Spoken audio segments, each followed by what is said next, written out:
You see, in 2020 when this COVID came, and almost all the supply chains were disrupted. We could not produce PCBs, we could not produce semiconductors, whatever the capacity was there. And we could not generate uh, our critical metals like copper, aluminum, gold, tin. Gold is not critical, but yes, it is used in the PCB business. So you will understand that the recycling is the business which will grow more than 30% every year, and it will be better than mining from the mother earth. And this is the need of the hour. You will see that the right to live, which is important for us, is being disrupted by the climate change by way of 32 billion metric ton of carbon emissions every year. And we constitute, India has constituted 18% of the population, but we only uh, emit 8% of the carbons. So we need funding from the developed countries who have destroyed the climate in the last 150 years.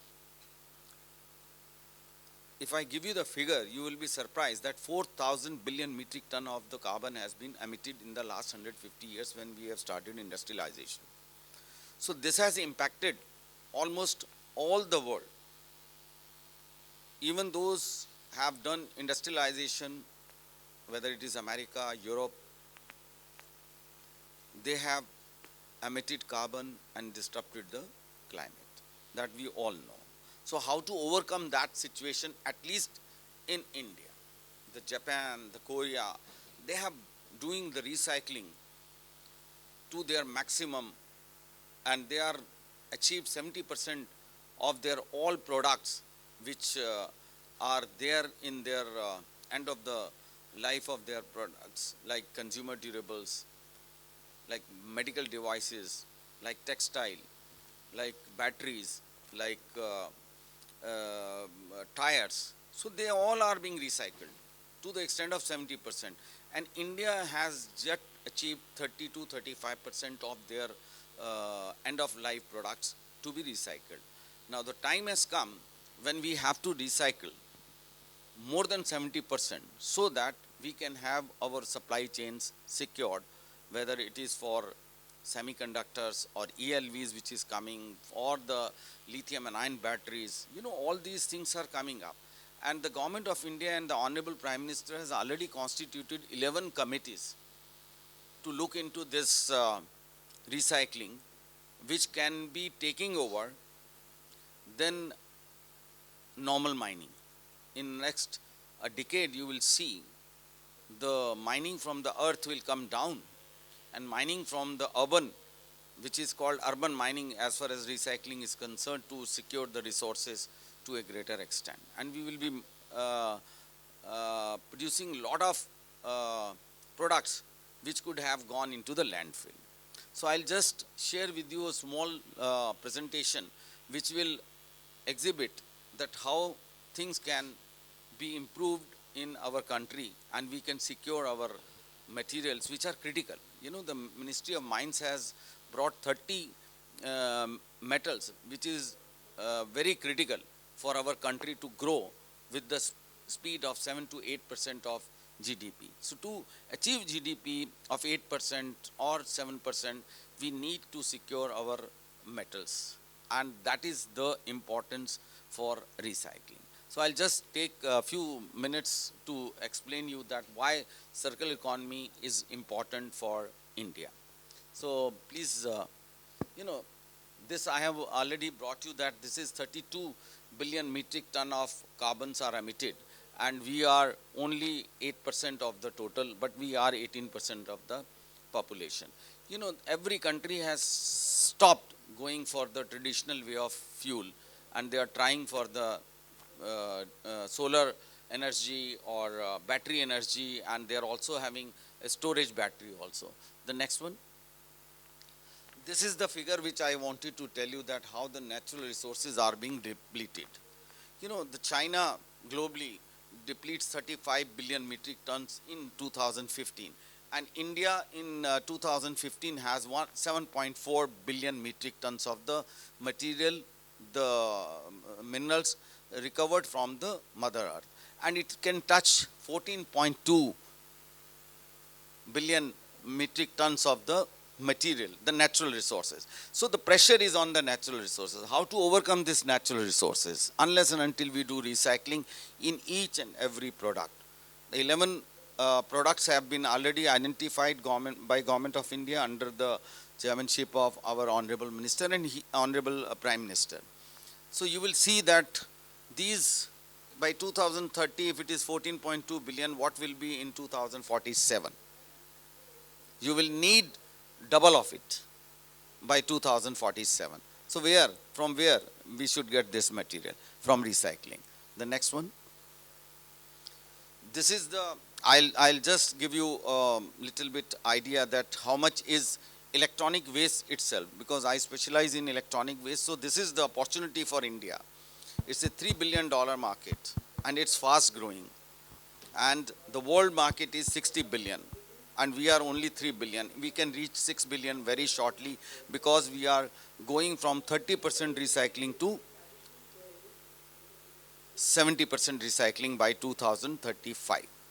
So we will be achieving our targets of this thing. And you know, see, this 60 million metric ton of electronic waste is being generated worldwide. We only generate 3 to 4 million metric ton. It will touch 30 million metric ton by 2047. What to do? The recycling. We have to do the recycling. So that is a very important opportunity for all of us, whether it is startups or the existing recyclers. The next one. Next slide, please. You know why I was talking about the critical metals? Why it is important to our country? You know, if we do not produce semiconductors, we will not be able to have the BrahMos missiles to be launched by our country, because we need these things. And if we have a lot of other missions, which are space missions, we need these critical metals to be secured. Rare earths, China has stopped giving the rare earths to us, and they have not interested to give it to us. And we only produce, I'll show you the little bit idea that rare earths are why important and where it is found. The next slide, please. So this is the total worldwide, that how much is the metals are being produced worldwide. So this is copper. Copper is a critical metal, and it is a new norm, and it is the new gold of India. If we are able to conserve copper and tin, we will be able to produce more foils, which are used in space technologies, in semiconductors, in making the PCBs. So this is the total overall market of the metals, and it is very big. And if we recycle it, we will generate more green metals. And the green metals, if it is generated, we'll get the carbon credits. Carbon credits will help the government to incentivize recyclers. Recyclers will do more recycling, and we will be able to achieve 70% of the end-of-life products to be recycled. The next one. This is the important part. You have been reading every day, rare earth, rare earth, rare earth, rare earth. Rare earth is a very important thing for us. And India has, these are the 17 rare earths. People don't understand how many of you understand the rare earths and how much quantity of the rare earth is available in our part of the world. Is very minuscule. Last year, we have been only able to generate 2,900 metric ton of rare earths. And the China production, if you see, is 270,000 metric ton. So we are very much at a nascent stage to produce rare earths. So these rare earths, if you will see where it is being used, scandium for ultralight aerospace, The other one, yttrium, is used for rechargeable batteries. So all these are important small elements, critical metals. That's why it is called rare earth. So you will be happy to know that in India, we have a capability. My colleague has already signed an agreement with the US for generating the rare earths from the magnets. The magnets are being used in almost all electronic consumer durables, but it is in a very minuscule quantity. So the cost of recovery is very high, but it will take time to come to the more commercial viable business. So the rare earths, you have understood why it is important. The next slide, please. So this is just an idea how we can have waste to wealth. Dr. Garg has been communicating and advocating that we have to generate wealth out of the waste. So I will say, I am generating wealth out of the resource, which people are not able to understand, that why we should put our material on landfill when we can recover the good and valuable material out of it. So these are the few ideas, a few steps when we can generate the wealth. We have to dismantle whatever it is coming in end of life, whether it is refrigerator, washing machine, or television, or air conditioning, or medical devices, MRI, and other machines, laptops, servers. So all have very valuable materials. It has gold, it has silver, it has aluminum, copper, zinc, palladium, titanium, and that are all important for us. Naturally, when you dismantle these things, you have to have various plastics coming out of which is 27% of the e-waste is plastic. Approximately 30% of the electronic waste, which is consumer durables, is 30%. So these two constitute more than 50%. If we are able to recover it properly, efficiently, we can definitely generate good ferrous material and good plastic, as well as we can generate non-ferrous, that is copper, aluminum, and tin. So these are the very important constituents for electronic waste. So we have not to waste any electronics, and if we are not able to generate metals out of it, we will not be able to fulfill our supply chain to have better hardware material in India. Next one. As I told you that in India we only consumes, or we can have per capita of 2.4 kg of electronic waste.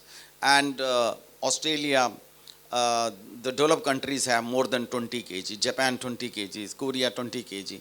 So if we take it 20 kg as a base, by 2047, we'll be producing much more than what we are producing today. 3 millions we produce now, generate, and 32 million tons of e-waste will be generated by 2047. So what we have to do? Start building the recycling capacities in India, so that advanced technologies, which China has already done. China is the largest recycler of all the products. They don't waste, they don't send anything to the landfill. So this is the importance of our recycling scenario, so that we can convert waste resource into the wealth, and to be Atmanirbhar, to secure our all metals. The next one, please. So this is the just recyclers capacities registered on the portal, and the maximum is in Uttar Pradesh, then it is in Maharashtra, and also in Haryana. So these are the 5 states which generate more than 70% of the recycling capacities. So we need more and more recyclers to come forward and do efficient and responsible recycling. Responsible recycling, again I say, they don't only dismantle, segregate, and send non-valuable to the landfill. So it is very important. That's why CPCB and MOEF has put very stringent laws in place. Next one. So this is just a scenario how our country is going ahead with the circular economy. You know, we have 371 recyclers, we have 100,086 refurbishers, and the producers who are producing hardware. You know, what hardware?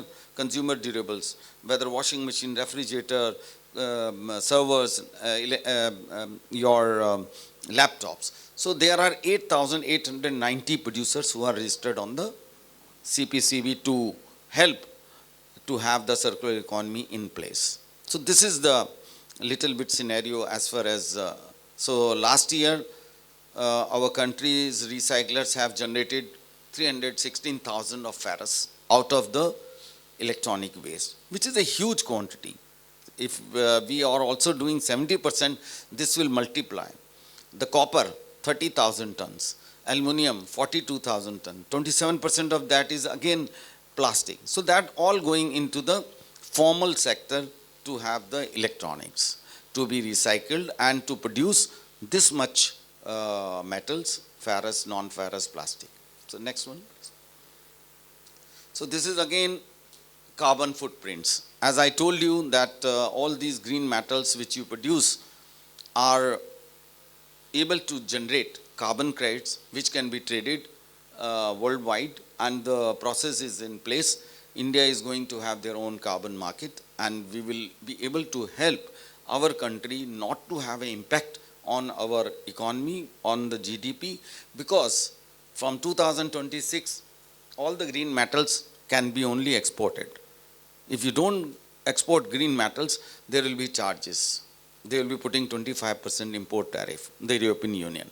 And it will have an impact of 0.05% on our GDP. So it is the need that we should have green metals in place. The next one. So this is the January, and you know that Honorable Prime Minister has been always saying that let's pledge to collectively work towards conserving precious environment resources. Let us live in harmony and keep our beloved earth clean and green. How we can put the earth green and clean? By recycling. This is what is important. So for us, the planet, people and economy has to go together. If we do not put pressure on the planet, we will be having a better health, better lifestyle of the people, and the economy will grow properly if the recycling is taking place. The next one. So this is what I can bring on the table, and any question on this I will be able to answer later on once my co-panelists give their presentation. Thank you very much.